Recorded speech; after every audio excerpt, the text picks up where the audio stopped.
Hello, welcome to the Two Chicks Homestead podcast. We are the Two Chicks. Yay!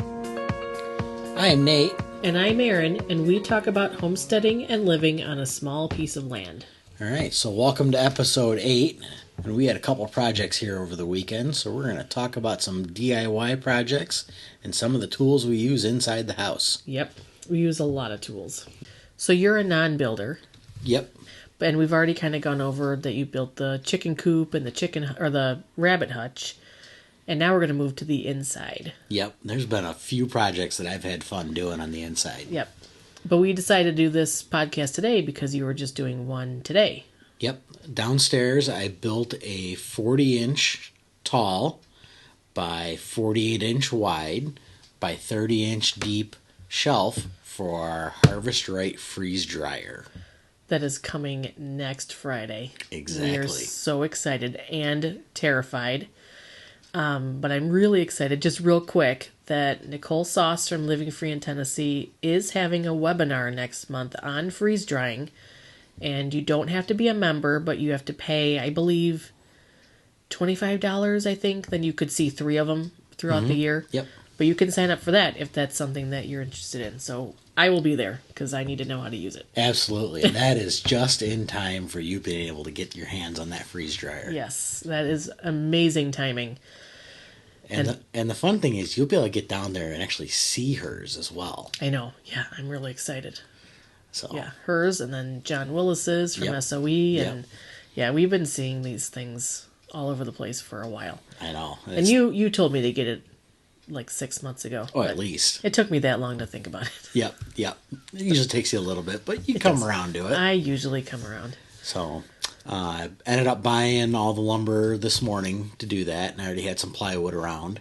And holy cow, is lumber expensive. Yeah. It's $8.45 a stick for 2x4x8s. That's insane. But like you said, when you came home and said, it was expensive, it was still less than any of the tables that we've looked at. Because this machine is 150 pounds. Yeah, I think the machine itself is give or take about 120. Something like that. Shipping weight on it's 212. Yeah, that's with the... Yeah, so this thing's coming LTL. Yeah. It's going to be a straight truck pulling down our road. This will be a little interesting. Well, we've had semis down the road before, and Yep. we'll just have to wait. That is true.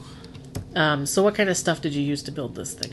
So the main thing that I used to cut the lumber was our Delta Shopmaster saw from Menards. It's a compound miter saw. And I bought that when we built the shelves in the pantry to make it a little bit easier. And then I used my favorite tape measure, which this is the only tape measure I will ever buy.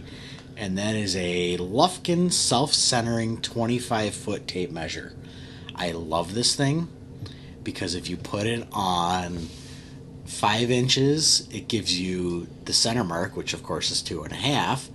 But every major fraction on the tape measure gives you the center point, which makes it really easy to go back and figure it out. So that'd be really good for homeschooling. Yes. Okay. Yep. Got it. And now we find that on Amazon? Maybe we'll look it up. We'll put a link in the show notes. Yep, I'll find it somewhere. It'll either be at Amazon or Menards or Lowe's. Yeah. And any link that we put up in our show notes is through our affiliate link, which is no cost to you if you buy anything from that link, but it just kind of Helps us sends out. us over a couple pennies here and there. Yep. Yep.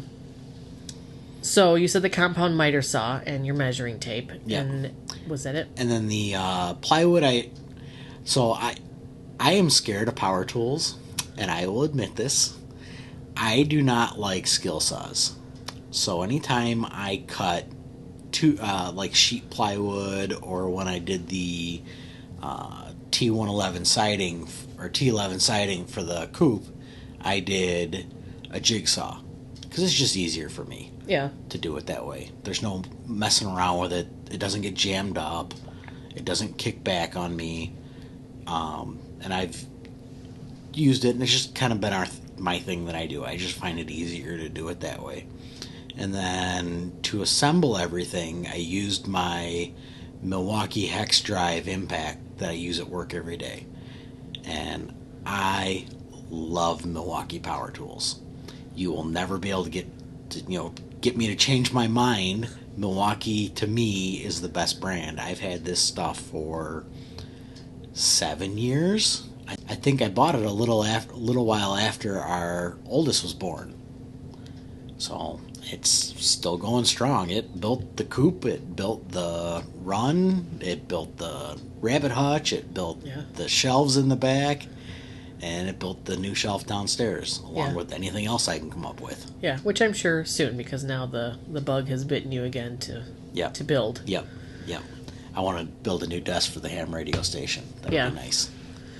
We'll see. Yeah. Lumber needs to come down a little bit. Yeah, that was a lot. But yeah, then we'll build that shelf over the freezer. Yep, that'll be next. That'll be nice.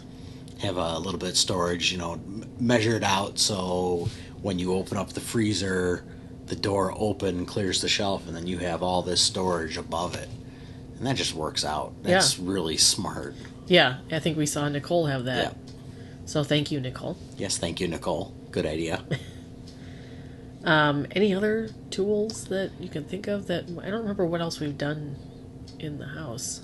That's pretty much it. That's kind of really what I use, even when we did the flooring in the kitchen.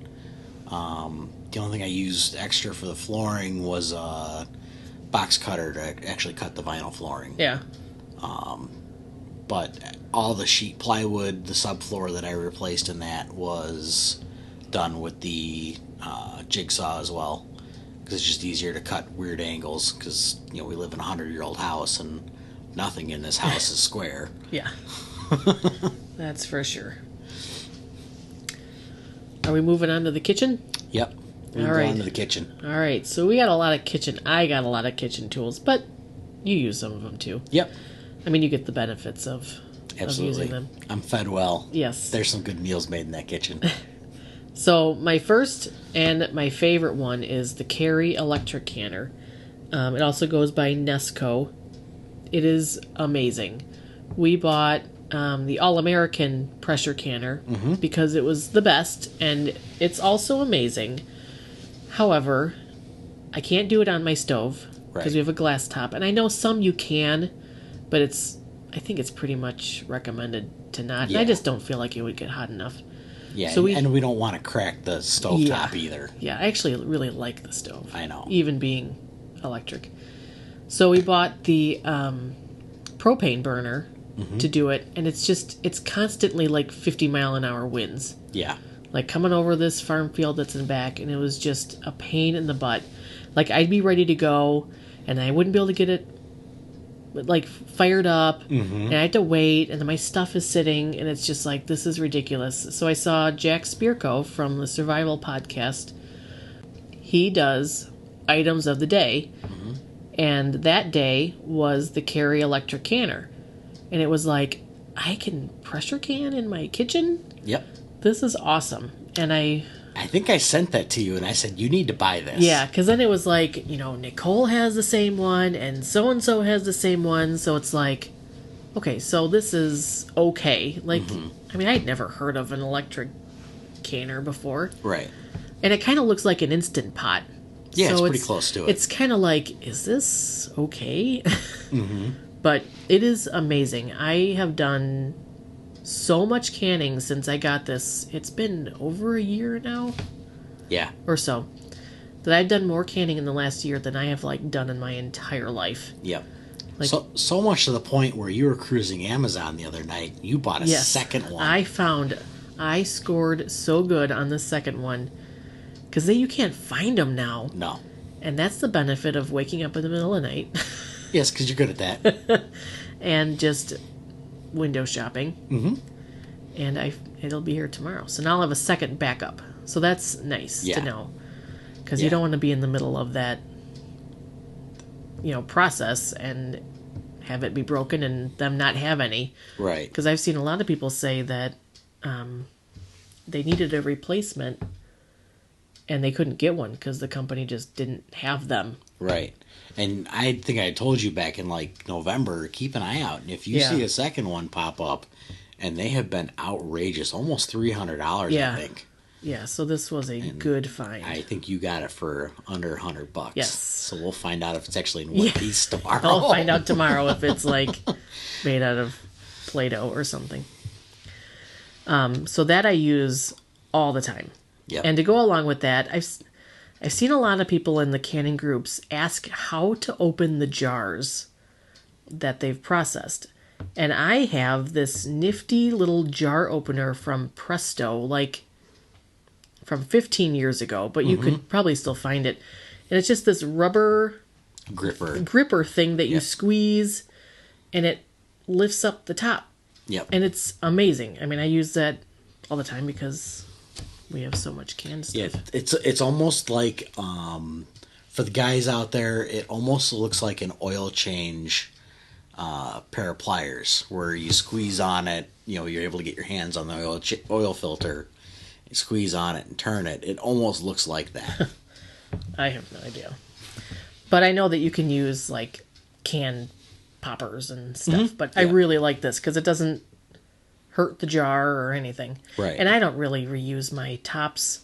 No. So sometimes they get kind of bent opening it, but we've never had to reuse them. We just toss them and buy new ones. Yeah. We stay on top of that and make sure we find them in the store. yeah, not that there's anything wrong with doing it if you do, but I'm too nervous to try it. I feel like if it didn't work, I would be so disappointed.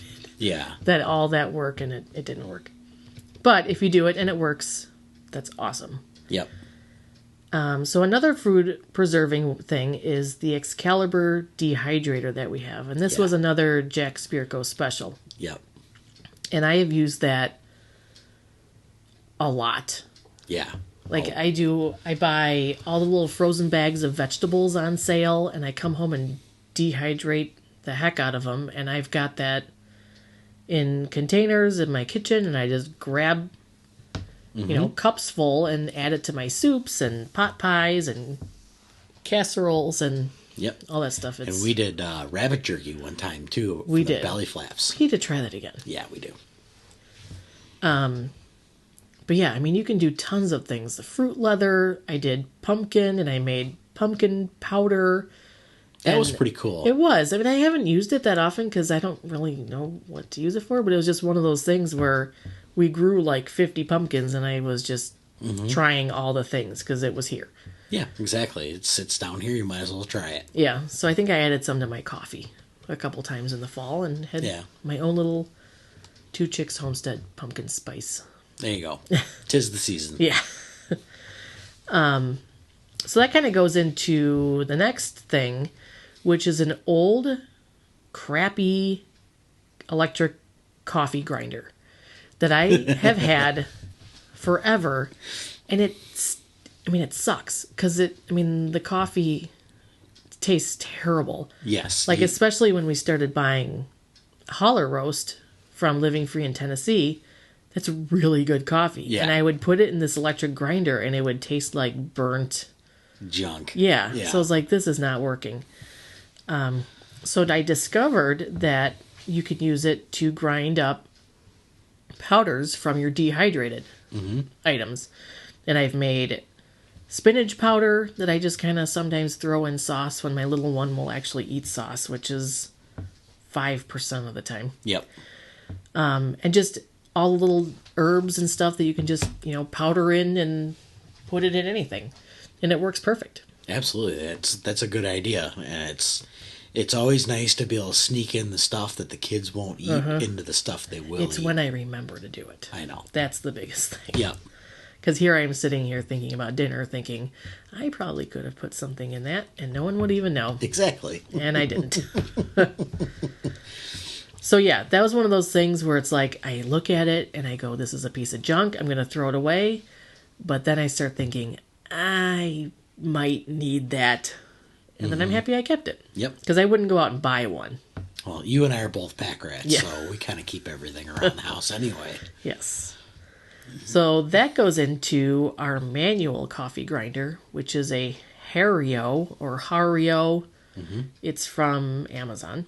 And that was also a Jack Spearco thing. Was it? Yes. Okay. Maybe we should just put a link in the show notes to Jack Spearco's T-Spaz Yep. special of the day thing. Yeah. So we'll do that. But this manual coffee grinder, I think you brought it up. It was one of those things where it's like, seriously, you want me to sit here and grind our coffee? Like I've got nothing else to do. Mm-hmm. But it makes the coffee taste so much better. Yeah. And you can give it to the angry little 4-year-old, Yes. and she can grind coffee for you. Yes. Because we have a picture of her sitting on the couch, angry grinding coffee away for us. Yes, I do. I can recall that picture. But it's actually kind of therapeutic sitting there, especially when I'm like about ready to pull my hair out. I just stand there and I, grind it up, and it's like this. I'm going to be thankful for this in the morning. Mm-hmm. Yep. And yeah, and it's like, if the power goes out, we have everything we need that we can make coffee. Yep. And a really nice thing about that grinder is it fits on a canning, like a quart ball jar. Yep. Yeah. And that is really nice because we'll do our entire coffee for the week in 1 quart jar, put it in the fridge, and it's there. Yeah. We do it every Sunday night usually. Yeah, usually when I'm remembering it at 10 o'clock for the Yep. next one. That's always how it goes. But yeah, I mean, I know that it probably would be better if we did it every day. Mm-hmm. But, real life, we Yeah. do it when we can. Yep. And it's still delicious.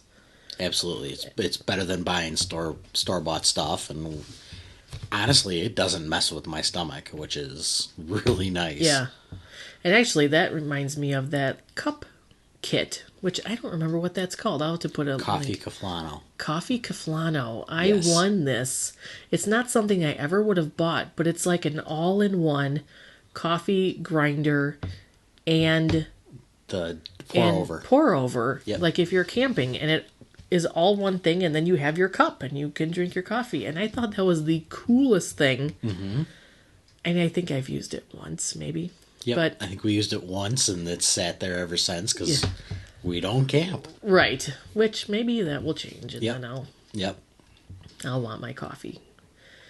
So next is the meat grinder Yep. that we use For the hogs. for the hogs. The- And it's an old grinder that our neighbor gave us. We traded him for some tomato sauce, Yep. and we've used it enough. Yeah, we've processed 3 hogs through that thing. Yeah. And even, I mean, it's one of those things that even if we pull it out once a year, that one time is worth it. Mm-hmm. Because, I mean, you can stand there. It's really nice. You can stand there, and I just push it through. Yep. And it never, slows down, Yep. overheats. Yeah, it's always how does this go together the first time? Yeah. And you always goof it up the first time, but once you get it running, it's a 3/4 horse, number 8, I think. Yeah. I'll have to look at it and find out just to be sure. But, I mean, the box looks like it's been... Oh, the box fell apart a year Yeah. ago. And there's no instructions. He was just No. here you go. Figure it out. I mean, it was 4 quarts of homemade tomato sauce, and he handed us the grinder, and we're like, okay, well, what are we going to do with it? And it's like, oh, hey, wait a minute, we're going to get a hog. Yeah. Perfect. Well, because I think we borrowed it the first time, didn't we? And then we were like, well, do you want it back? And I don't remember how exactly it came around. I don't know. Maybe because we were talking about doing the hog, Maybe. and I think we're talking about Or doing. maybe we were doing your deer. We were talking about doing your deer. Yeah, maybe I it don't was know. something. One of those things that we'll never know. Yeah, it was one of those that just fell in our lap, and we couldn't say no to it. Yeah. Every homesteading list needs to have their cast iron pans. Yep. And I love them. I use them a lot in the summer when we cook outside. Mm-hmm. I like just being able to throw them on to our little fire pit that has The movable table. Yeah. Yeah, it swings 360 around and sits over the fire, and that's what we did our sap on. That and a 30-quart Yes. turkey fryer. Yes, a turkey fryer. That's a good one to add to the list. We Yep. use that once a year again. Mm-hmm. But when we use it, it's nice to have. Yep, we have 3 of them total now. We just bought 2 of them at Rural King last week, and I found the one that we did the sap in last year. So we'll keep the sap one going. We may do another one because we have 45 gallons of sap outside. Yes, at least. It was a very good sap year. Yes. So we're going to see how long this takes to boil Yeah, it down. it's going to be a while. We may need to do it in like multiple weekends. Yeah. But yeah, the cast iron pan, I use that on my glass stove with no issues. You just make sure you don't slide it across and don't bang it down. Yeah, you don't want to drop that thing because you'll crack that glass top in a heartbeat. Yes. So yeah, I mean, I finally got it to where it's seasoned nice and it works really well. Well, I mean, you're using straight up lard in it, and Yeah, real lard that I've rendered, and then I clean it with salt and a scrubber and water. all the bacon that we cook in that too. I mean, Yeah. that helps. Yeah, deer So. bacon will be in it tomorrow. Ooh, yummy. The newest one I have is the Pullman bread loaf pan. And I had never heard of this until like a month ago when I saw in one of my baking Facebook groups I'm in, they posted this loaf of bread they made that was as long as like a sandwich loaf, and it was like perfectly squared or cubed. And it was like, how the heck did they do that? And the Pullman loaf pan is, I had to look this up because someone asked, it's named after the Pullman rail cars, because that's what they would use in the kitchens. Yeah, on the train cars. But it's this bread loaf that's like the length of a regular store-bought sandwich loaf, and it has a top on it that slides. And so after you've risen it like halfway up the side for the second time, before you bake it, you put the top on. And so then it bakes and goes, it rises, but then goes to all the corners. So when you take it out, it's like this amazing loaf of bread. Yep. And the kids actually kind of like it because you asked them the other day if they wanted fake bread, which is the store-bought bread, or the new bread that Mommy makes. Yes. So that's one of the realities of homesteading with kids, is that you go on Instagram and you see 2 seconds of all these homesteading families' time, and it's their kids being perfect little, little house on the prairie angels and doing everything they're supposed to. The reality is kids don't adapt to everything. No. That, I will spend all day making this amazing loaf of bread, and my little one will look at me like I've got 2 heads when I offer it to her, and then she's like, well, first of all, Mom, I don't like crust. Mm-hmm. And second of all, that is not the right bread. Yes. So my oldest is not picky, but she likes what she likes. I mean, they're just used to it. Like, they've had, I haven't made bread their whole life. So the other day she requested the homemade bread, and it was like, okay. Yep. And when you bought that thing, I thought you were crazy how this thing is going to work. But I cannot believe how that has turned out. That is really cool. It took a couple times because the first few did not rise enough. And this last one was like magical dust was in it because it was like so perfect. Maybe a little crusted. Yeah, a little bit. Little bit. So now I know I got to cut it down on time just a little bit. But it was like, oh my gosh, it worked. Yep. It looks like the Pinterest picture that I saved. I know. So it wasn't a Pinterest fail. It was not. Not third time's a charm. So this next one is just something. I mean, jars. I save jars from everything. Mm-hmm. And the tops. Do not lose the tops because they all are... That's one of my downfalls is I have the jars, but then I lose the tops. Yeah. But I'd use it for everything. All the dehydrated things, the powdered things, candies, whatever. Yep. And you say the big pickle jars for doing the water glassing. The water glassing. Yeah. But yeah, I mean, I use jars for everything. Yeah, I think you bought those pickles just to do something with. I think the kombucha. Oh yeah, I wanted it for the kombucha, and it's almost like screw the pickles. I just want the $4.99 jar. Yeah, I mean, I think this thing was like a 2-gallon jar. Yeah, and we ate them. The oldest, she likes pickles. Yeah, so. she does. I'll give her that. Yeah. Full pickles. I mean, she's sitting there gnawing away on one. Yeah. It's like, okay. Yes. So, yeah, I mean, I use jars for everything. And the freeze-dried stuff, too, will probably be... I mean, the stuff that we just kind of want to snack on. Yeah. Will be up there in jars. And then just general homesteading books and cookbooks, which another podcast will kind of go through our favorites, but that's a major tool. I mean, just to have... I used to kind of... I'm a book hoarder. Mm-hmm. And it used to kind of feel like a bad thing. But in the past year or so, it's kind of felt that, it's better to have the books than to rely on stuff that could just be gone one day. We have a lot of books here that a lot of people don't particularly like or understand. We have Ayn Rand, a couple of hers. We have 1984 from George Orwell.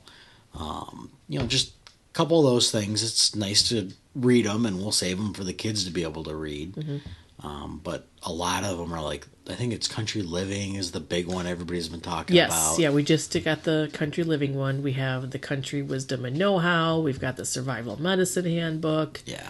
And then all the canning books. I mean... Yeah, you got, 3 or 4 of those, right? Yeah, and I love them. Yeah. So, yeah, we'll walk through, we'll go through our homesteading bookshelf and see how it goes. Yeah, when I have time to sit down and actually read them all. Yeah. Yeah, when we're not busy doing everything else. Yeah, so maybe in about 20 years, you'll hear that podcast.